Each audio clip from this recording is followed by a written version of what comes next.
nom du Père et du Fils et du Saint-Esprit. Amen. De l'Évangile de Jésus-Christ selon Saint Jean au chapitre 15, au verset 1 à 8. En ce temps-là, Jésus disait à ses disciples, « Moi, je suis la vraie vigne, et mon Père est le vigneron. Tout sarment qui est en moi, mais qui ne porte pas de fruit, mon Père l'enlève. Tout sarment qui porte du fruit, il le purifie en le taillant pour qu'il en porte davantage. Mais vous, déjà, vous voici purifiés grâce à la parole que je vous ai dite. Demeurez en moi, comme moi en vous. De même que le sarment ne peut pas porter de fruit par lui-même s'il ne demeure pas sur la vigne, de même, vous non plus, si vous ne demeurez pas en moi. Moi, je suis la vigne, et vous les sarments. Celui qui demeure en moi et en qui je demeure, celui-là porte beaucoup de fruits, car en dehors de moi, vous ne pouvez rien faire. Si quelqu'un ne demeure pas en moi, il est comme le sarment, jeté dehors et il se dessèche. Les sarments secs, on les ramasse, on les jette au feu et ils brûlent. Si vous demeurez en moi et que mes paroles demeurent en vous, demandez tout ce que vous voulez et cela se réalisera pour vous. Ce qui fait la gloire de mon Père, c'est que vous portiez beaucoup de fruits et que vous soyez pour moi des disciples. Acclamons la parole de Dieu.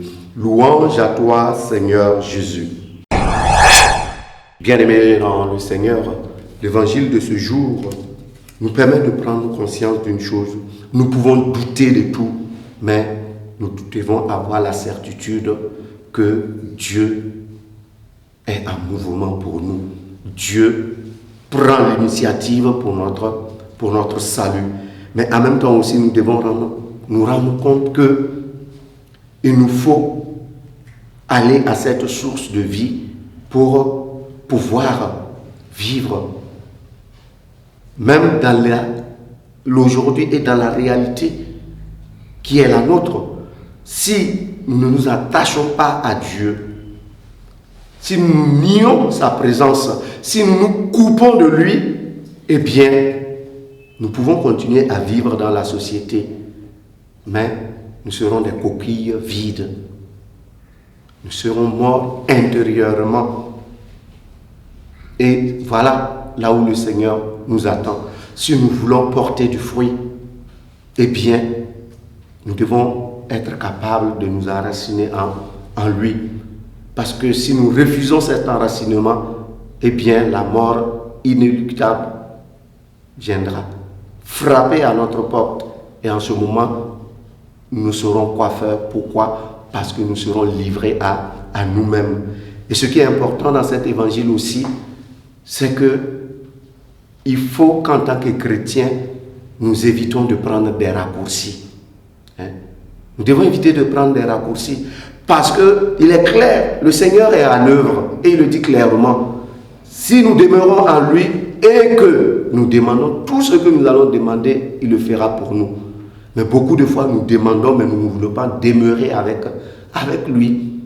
Nous voulons prendre des raccourcis parce que c'est intéressant de demander des signes, c'est intéressant de demander des miracles, c'est intéressant, eh bien, de voir l'action de Dieu se produire dans l'aujourd'hui de notre vie.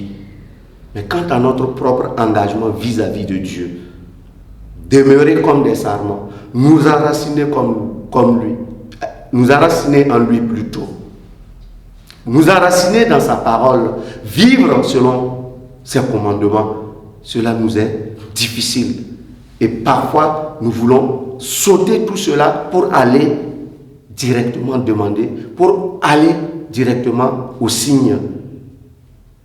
Et c'est pourquoi j'ai dit il nous faut éviter de prendre des raccourcis. Même si la société nous encourage à cela, même si notre monde nous encourage à prendre les raccourcis, l'évangile de ce jour nous demande de tenir ferme dans notre enracinement au Christ, dans notre enracinement à Dieu, parce que c'est là que nous puisons la sève qui est capable de nous nourrir, mais non seulement de nous nourrir, mais de nous aider à faire face à notre réalité de tous les jours.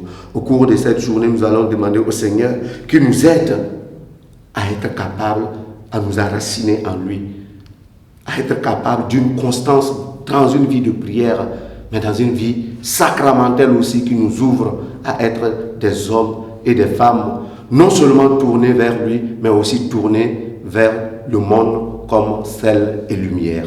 Loué soit Jésus-Christ.